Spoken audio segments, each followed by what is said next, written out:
Luku 26. Roswell-korttelin laidassa seisoi talo kuin yksinäinen majakka keskellä aavaa merta. Palatsi verrattuna naapureiden tönöihin. Valtava kartano, joka levittäytyi niin laajalle, että se oli ahmaissut sisäänsä 9 muuta tonttia ja rakennusta. Se seisoi ylpeänä, pää kurotettuna korkealle muiden yläpuolelle ja häpeilemättä esitteli omistajansa vaurautta. Oli kupolimaisia kattoja kultaisine koristeineen, marmorisia patsaita pitkin pihaa ja seinustoja, ikkunalaudat oli kuvioitu ja koristeltu kaivertamalla puuhun erilaisia kukkia, ja puutarha kätki sisäänsä kokonaan oman maailmansa. Hedelmäpuut notkuivat, kukat kilpailivat loistollaan, ja suuret suihkulähteet valuttivat seesteisesti vettä kerroksesta toiseen. Jokainen pensas oli leikattu tasaiseksi, ja jokainen ruohonkorsi oli säntillisesti saman mittainen. Kartano oli rakennettu aikoinaan erittäin varakkaalle Makreenienin pankkiirisuvulle, jonka sukulinja katkesi Loganin toimesta. Vuosia se rapestui yksinäisyydessään, mutta nyt sen omistivat uudet asukkaat ja he olivat puhaltaneet sen uudestaan loistoon. Hunajankeltaiseen villakaapuun pukeutunut mies käveli hitaasti puutarhassa. Hän nautti jokaisella aistillaan ympäristöstään ja näytti leijuvan olonsa kepeyden myötä.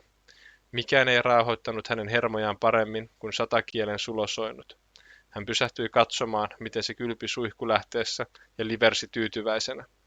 Laulu itsessään miellytti häntä, mutta vieläkin kauniimmaksi sen teki se, että se kyseinen lintu on painettuna hallitsijasuvun vaakunaan. Hän olisi uhrannut henkensä ja huutanut äänensä käheäksi haarasteenien vuoksi. Mitä pidempään hän katseli lintua, sitä vakuuttuneemmaksi hän tuli siitä, että lintu oli lähetetty juuri häntä varten tänne. Kun lintu lopulta lennähti taas matkoihinsa, mies muisti omatkin velvollisuutensa. Olet aivan oikeassa, pikkuystäväiseni. Ei minullakaan ole koko päivää aikaa tässä seistä. Hän hymähti, lähti kävelemään kartanon takaovia kohden. Suuret ja raskaat tammiset takaovet avautuivat suoraan kartanon valtavaan salonkiin. Se oli täynnä sametista verhoituja nojatuoleja, jotka kaikki katsoivat takaovea kohden. 2 valtavaa takkaa loi lämpöä molemmilla sivuseinillä ja 2 suurta kattokruunua valaisi tilaa.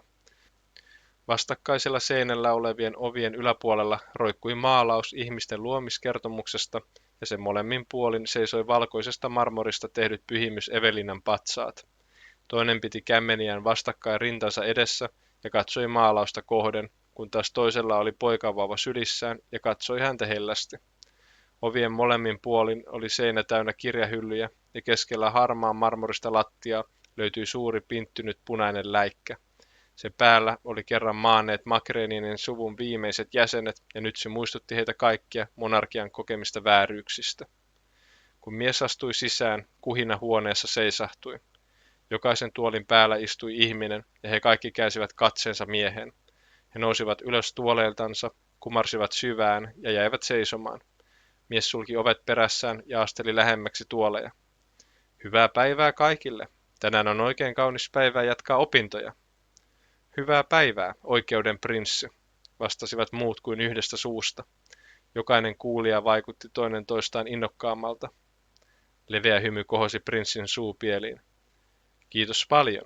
On ilo nähdä teidät kaikki niin innokkaina. Hän kohotti oikean kämmenensä vasemman rintansa päälle ja nosti vasemman kämmenen avonaisena olkapään viereen. Ylistystä Gierolle, ylistystä kuningas Malendarille ja ylistystä ihmiskunnalle. Hän lausui sanat lähes huutaen. Ylistystä Gierolle, ylistystä kuningas Malendarille ja ylistystä ihmiskunnalle. Muut toistivat eleen ja huusivat takaisin. Prinssi nyökkäsi. Istuutukaa, olkaa hyvät. Muut istuivat alas yhtenä rintamana. Prinssi huokaisi raskaasti.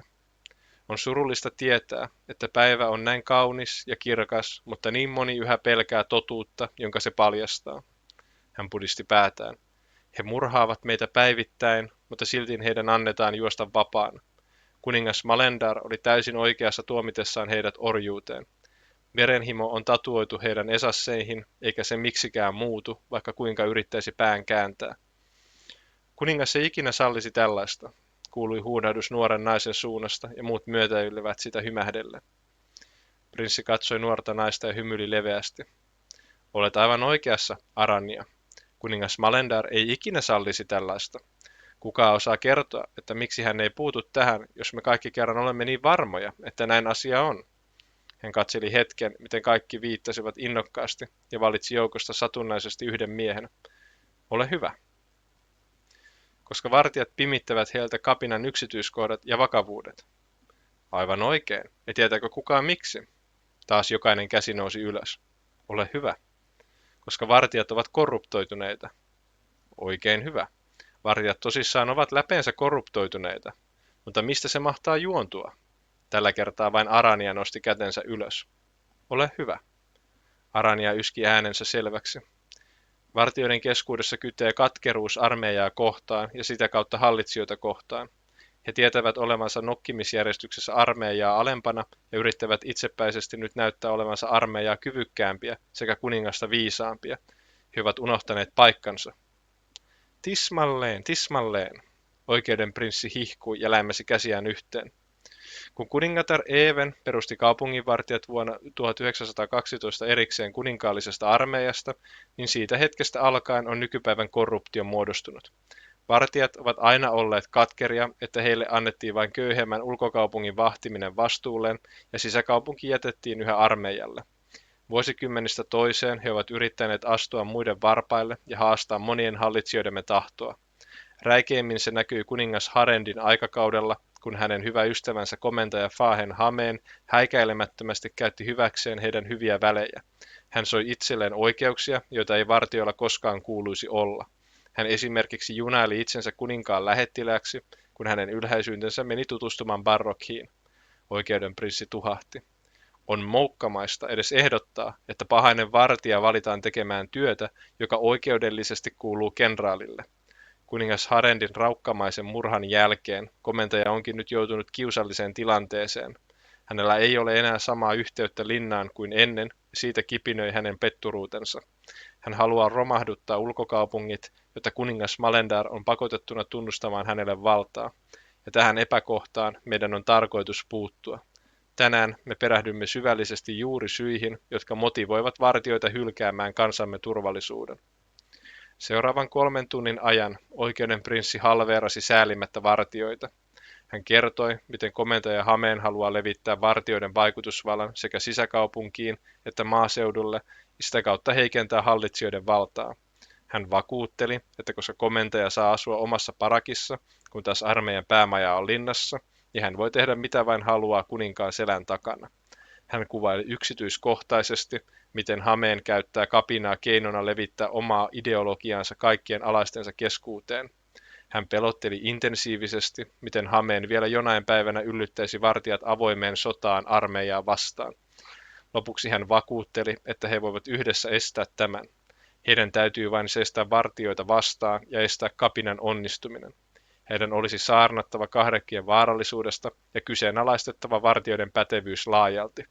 Kaikki olisi saatava ymmärtämään, että kaikki se kurjuus, joka kierrossa oli viime vuosina kasvanut, oli vain ja ainoastaan kahdekkien syytä ja miten vartijat yrittivät siitä hyötyä henkilökohtaisesti.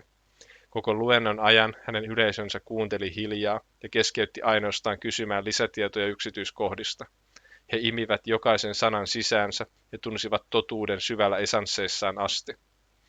Kun luento oli loppunut, muut suuntasivat kartanon muihin tiloihin, mutta Arania päätti lähestyä oikeuden prinssiä. Hänen askeleensa olivat arkoja, katse suurimmaksi osaksi painettuna lattiaan ja hän puri alahuultaan. Kiitos jälleen kerran luennostasi, Arania sanoi epävarmalla äänellä, mutta hymyissä suin ja kumarsi syvään. On niin paljon asioita, joita en ole koskaan ymmärtänytkään. Prinssi huokaisi hymyillen ja asetti kätensä hellästi Aranian poskelle. Rakas pikku tyttö, voi kuinka kaikki olisivat niin jalomielisiä kuin sinä. Mutta ei, meidät on kirottu jakamaan kotimme typerysten kanssa. Hän katsoi lempeästi Arania silmiin. Isäsi olisi sinusta tavattoman ylpeä. Arania hymyili, osin surusta ja osin ilosta. Voi kumpa hän olisi vielä keskuudessamme. Olisinpa vain osannut toimia silloin nopeammin. Älä soimaa itseäsi. Keuhkokuume iskee kuin mustakaula koopra ja on vienyt hautaan monarkkejakin. Ajattele, että hän sai sinut nostettua jaloillesi kaiken kärsimyksenne jälkeen. Olen aivan varma, että hänen esanssinsa on palannut rauhallisesti takaisin kotiinsa. Oikeuden prinssi pyyhki peukalollaan yksinäisen kyyneleen Aranian poskelta ja veti kätensä takaisin roikkumaan. Kiitos. Aranian silmät säkenöivät ja hänen hymynsä oli täysin pyytteetön. Kiitos kaikesta. Olette tehneet niin paljon minun eteeni viime vuosina, että minä voi sitä ikinä hyvittää. Hän naurahti.